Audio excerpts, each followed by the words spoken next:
Hello and welcome to another Bearded Geek toy review. In today's episode we're looking at the Indiana Jones Adventure Series Club Obi-Wan Indy. Stay tuned.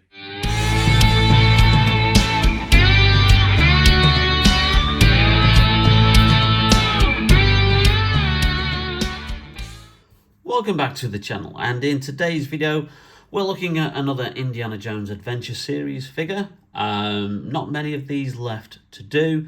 I've just got two more from the whole range that I need to get to complete my Holy Grail display, which are two Dial of Destiny figures, which I'm still looking to see if they get reduced at some point. So not quite got those yet, but they will be coming at some point in the future so we can complete that diorama display. Anyway, this is Indiana Jones from Club Obi-Wan, Harrison Ford in that iconic white tuxedo look, which was a homage to Sean Connery as James Bond in Goldfinger, apparently from Steven Spielberg.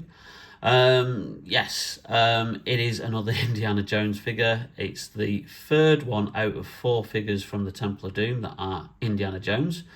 We had this one, which is the Temple Escape one, which we've reviewed previously, which is an iconic look from the movie, which is part of Wave 2. We then also had Short Round, who's part of Wave 2 as well.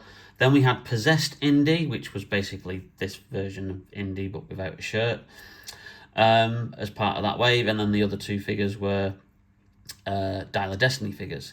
So this was an individual release. It wasn't part of Wave 2.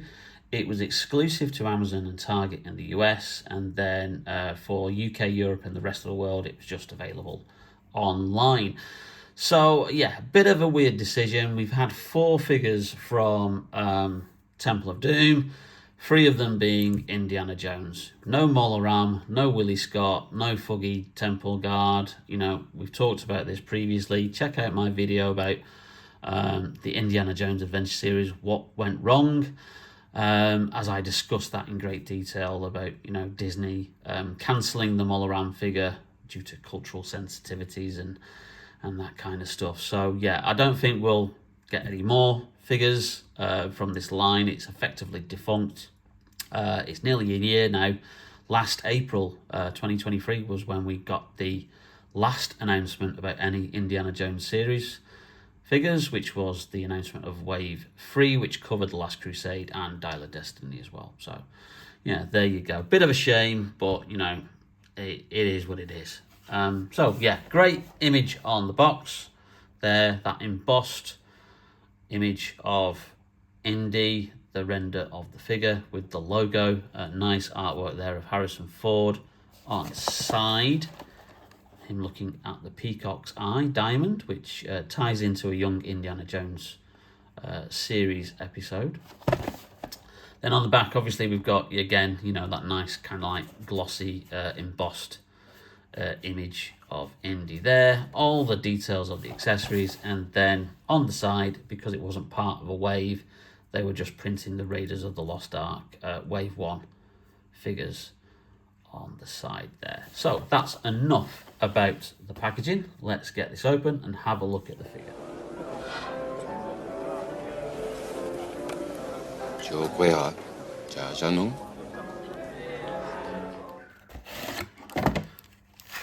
So again, it comes in this lovely matte printed tissue paper that they've done for the range, which is that there. No image of a build-a artifact because there isn't one. And then here we've got the accessories in a separate paper bag. And then again, another wasted printed piece of safety bump from Hasbro. This is Willie Scott. This is Indiana Jones, the famous archaeologist. Well, I thought archaeologists were always funny little men searching for their mommies. Mummies. So we'll have a look at the accessories in a minute, because there is quite a few with this release. But here we go, let's have a look at the figure. First of all, oh, and he's looking a bit bow-legged there. Let's just change. Now let's move his legs around. Oh, it's the way they probably just shove him in the boxes.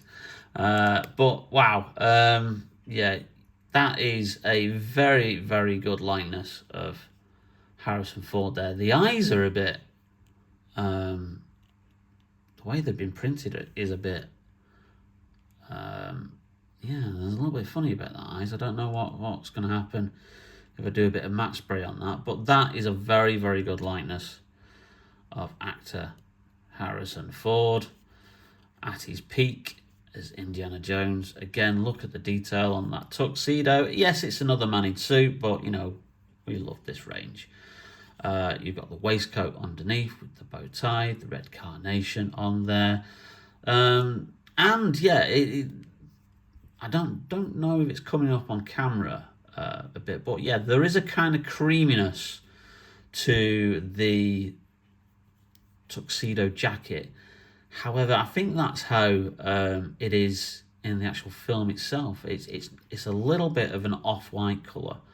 Comes with a trigger finger hand, even though I don't think there's a gun with this figure. And then obviously you've got, you know, standard pants. I think these legs have been reused for Marcus Brody, Kazim, the suited Belloc.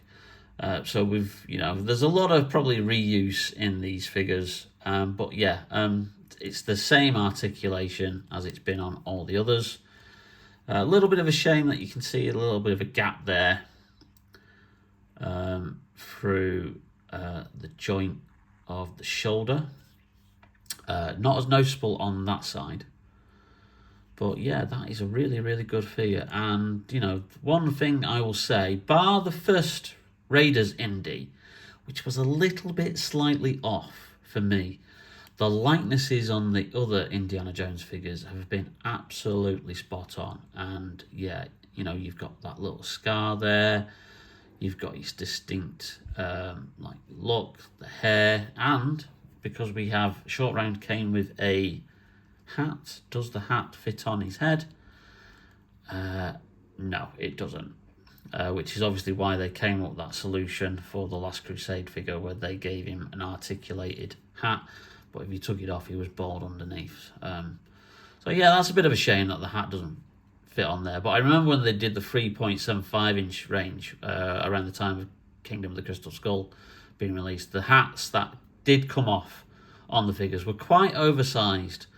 So it's probably a delicate thing to do, isn't it? You want the hat to be accurate, but you've also got to, you know, take into account the hair on the figure if you're going to have him with a hat that comes off. So yeah, so none of the Indiana Jones figures have a hat that you can pop on and take off. So a bit of a shame that, but I get it, because otherwise that hat would have to be a bit oversized, and then it might not quite look like the Indiana Jones fedora. So I'll put that down there. So there he is. I mean, there's not much else to say. It is a great figure. I just love this line. You know, they are great, you know, representations of the characters as they appeared in those scenes in the movie.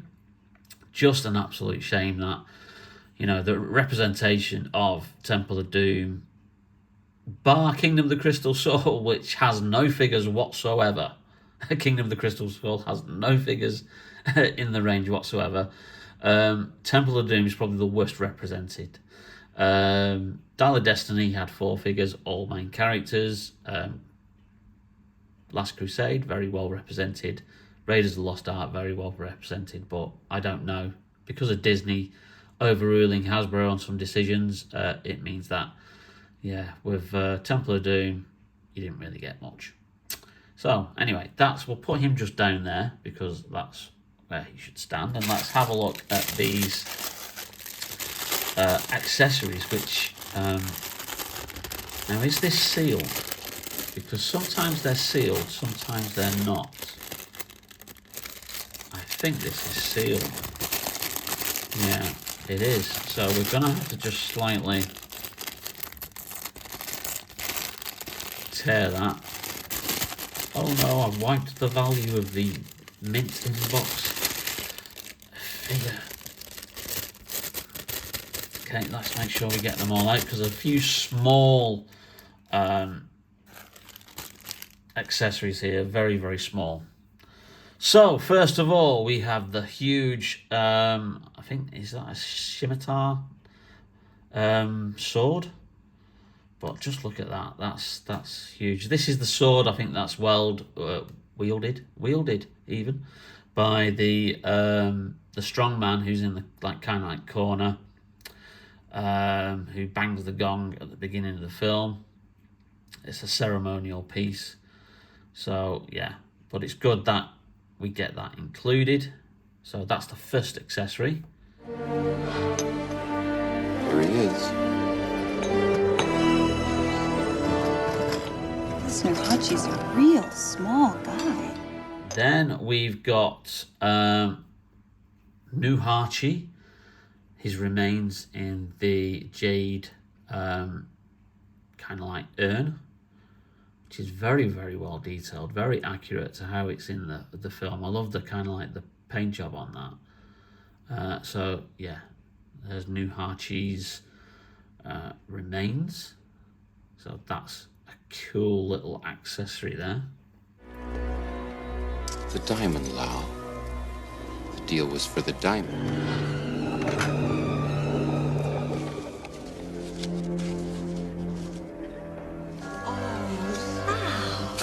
We've got the peacock's eye diamond, which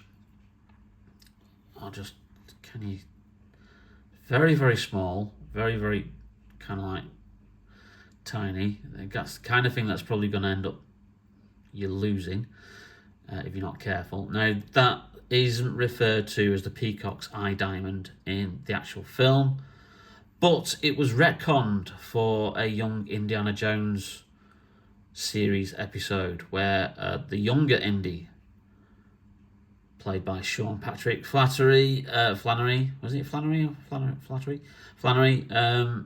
searched for it. So it's nice that they tied it into a young Indiana Jones series episode, and those episodes are still not available on streaming in the UK. They're not on Paramount Plus, they're not on Disney Plus. So it's a bit of a shame. I thought they would have put those episodes somewhere. Apparently, if they're available on Paramount Plus in the US, but nowhere else. I think it's a rights issue, which is strange because Disney own Lucasfilm, and you'd think they'd have the rights to everything that they make. But yeah, that's the peacock's eye diamond. What's that? Antidote. To what? The poison you just drank up. Then we have the vial of antidote, after Indy drinks the poison from the champagne glass. So again, a lovely little accessory there. Again, tiny as anything. That's the kind of thing that probably is going to get lost in your pile of the carpet if your figures fall off your shelf. I'm not sure I'm going to have these two particular accessories with the figure. Or I might just put them in the Ark, store them safely. Too much to drink, Dr. Jones.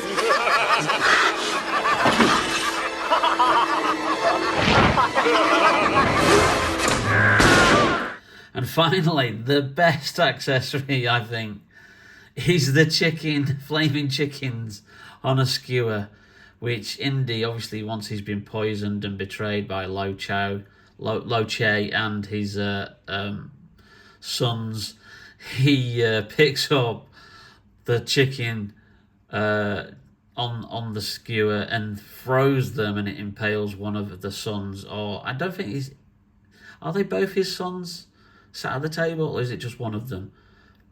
Anyway, it impales one of the other characters in the chest, and that's quite graphic for what was then a PG rated movie.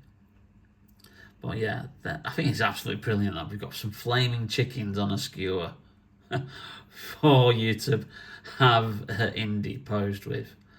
And speaking of the film, I actually had the benefit of seeing it on the big screen last week with my son, because Paramount and Disney have been re-releasing the films one a weekend for the month of March. I think this weekend is Last Crusade, and and Kingdom of the Crystal Skull, and then the next weekend, Easter weekend, is Dial of Destiny. So there you go.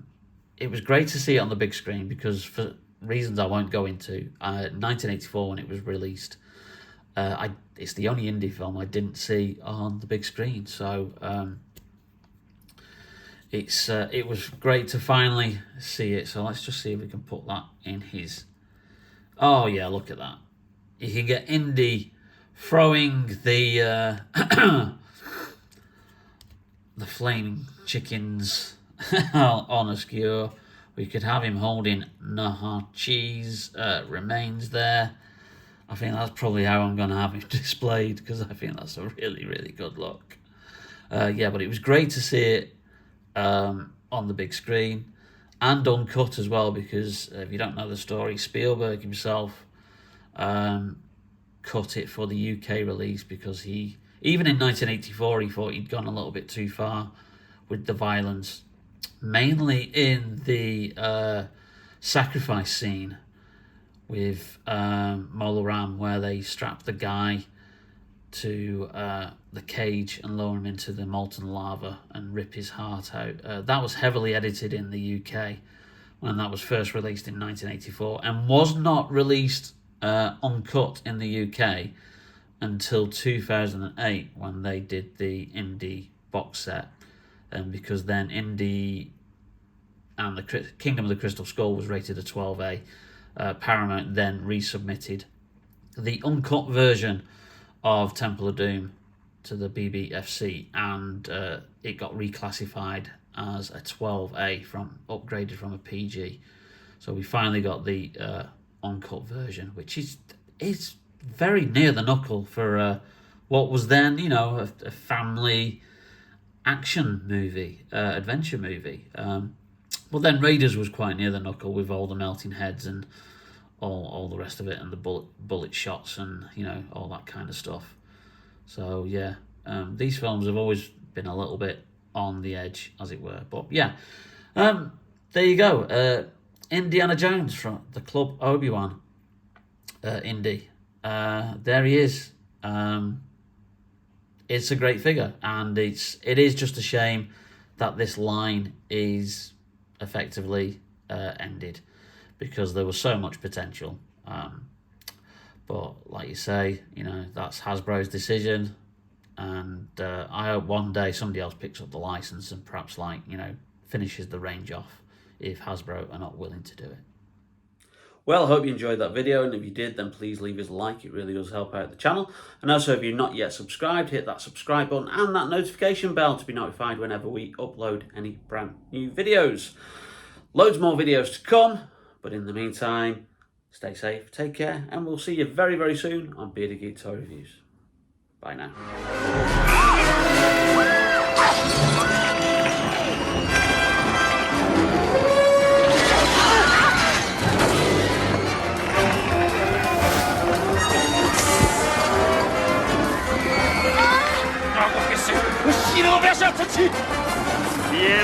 Where's the diamond? Videos to come. So in the meantime, stay safe. I